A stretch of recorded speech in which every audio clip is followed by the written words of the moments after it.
the thing about being diagnosed autistic as an adult. It changes everything. Your past suddenly makes sense, your future looks different, and the people around you don't always react the way you expect. Nobody talks about the hidden side of diagnosis. So today, I'm breaking down the 11 things nobody tells you when you find out you're autistic as an adult.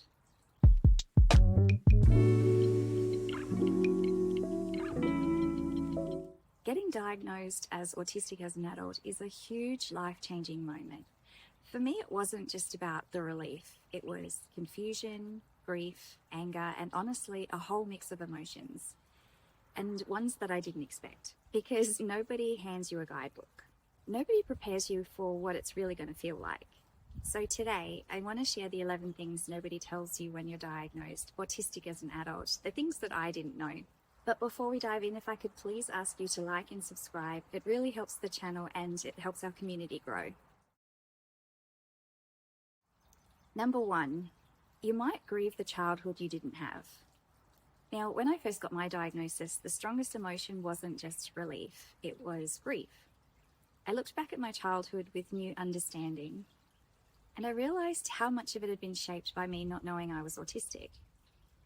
I thought about all the times I was punished for being difficult, when I was just really overwhelmed, the times I was excluded from groups because I didn't know how to fit in, the times teachers or even family told me I wasn't trying hard enough.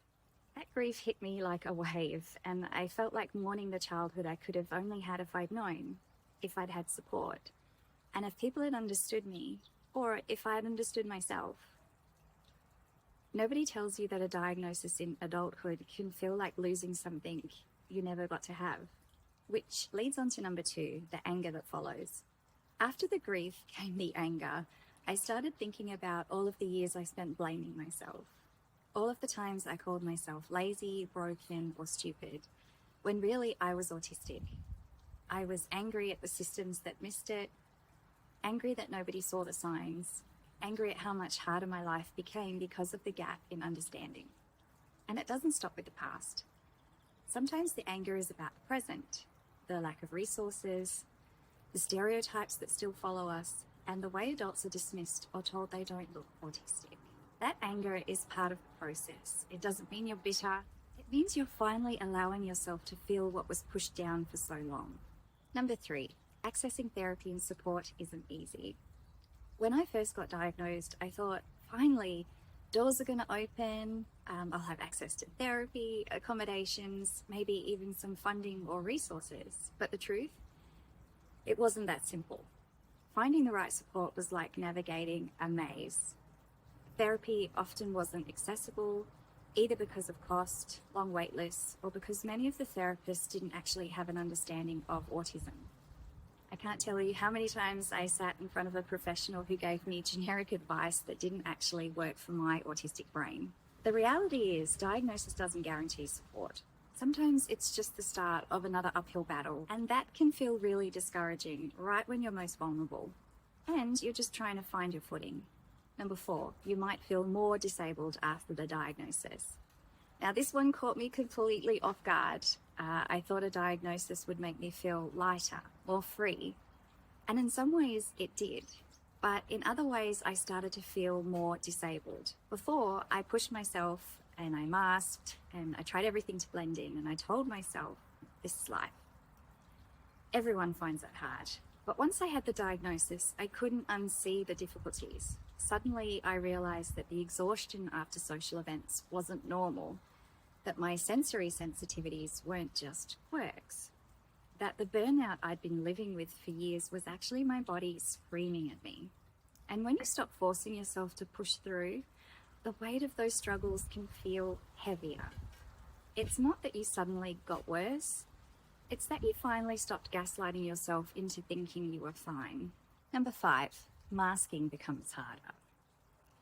For years, masking was second nature. I copied people's expressions, I forced eye contact, held back stims, and built a version of myself that looked more acceptable. But after diagnosis, something shifted. Masking felt unbearable. My brain no longer wanted to play along. I started noticing how fake it felt, how draining it was, and how much it cost me in terms of energy and mental health. Unmasking sounds freeing, and in many ways it is. But it's not easy, because suddenly you're more aware of when you're masking, and it almost feels impossible to keep doing it. And when you let the mask slip, the world doesn't always react kindly, which leads me to the next point. Number 6, not everyone will validate your diagnosis. Now, this one hurt more than I expected. I thought people would say, wow, that makes so much sense. And some did, but not everyone. Some people minimalized it. Oh, everyone's a little autistic these days. Some questioned it. You don't seem autistic. And some just ignored it completely, like nothing had changed. It's painful because diagnosis is a huge turning point for us, but for some people in our lives, it barely registers. Or worse, they outright dismiss it. And that invalidation can feel isolating, like you're back to square one fighting to be understood. Number 7, some people will struggle with the unmasked you. Unmasking feels like finally being yourself, but here's the catch. Not everyone likes the real you.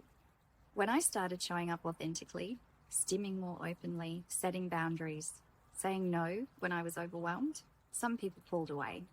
They were more comfortable with the version of me who people pleased, who pushed through discomfort, who bent over backwards just to keep the peace. It can be painful to realize that some relationships depended on the mask, but the flip side, unmasking also reveals who really values and accepts you.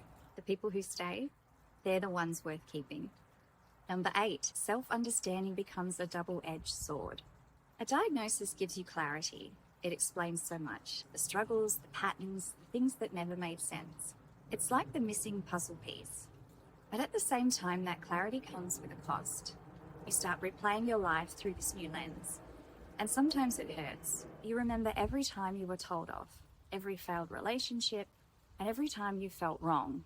And you realize it was autism all along. That self-understanding is powerful, but it also forces you to rewrite your entire life story. And that takes time, compassion, and a lot of patience with yourself.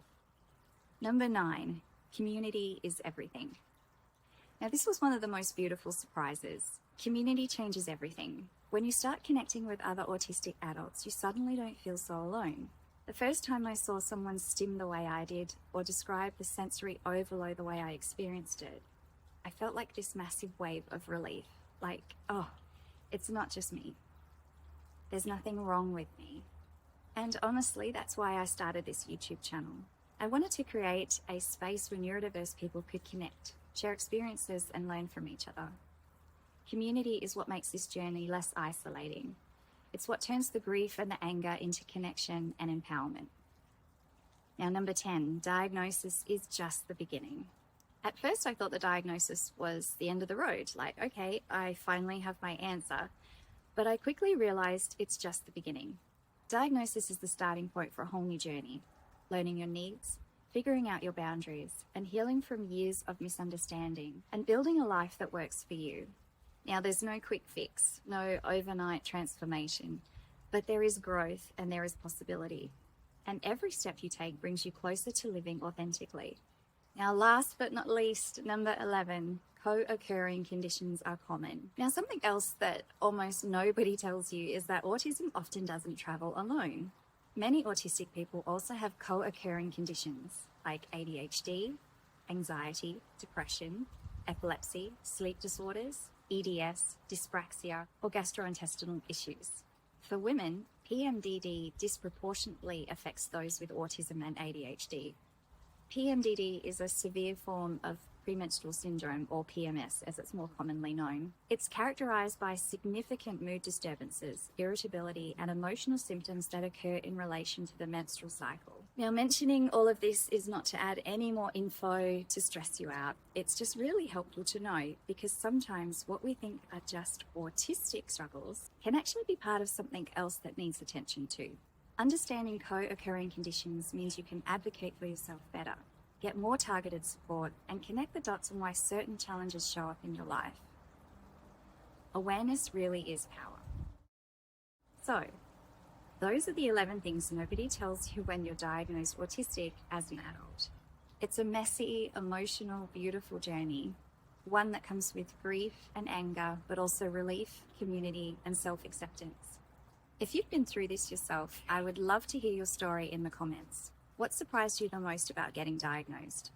And if you found this video helpful, don't forget to like, subscribe, and share it with someone who might find it helpful. Thank you for being here and for being a part of this community. And I'll see you in the next one.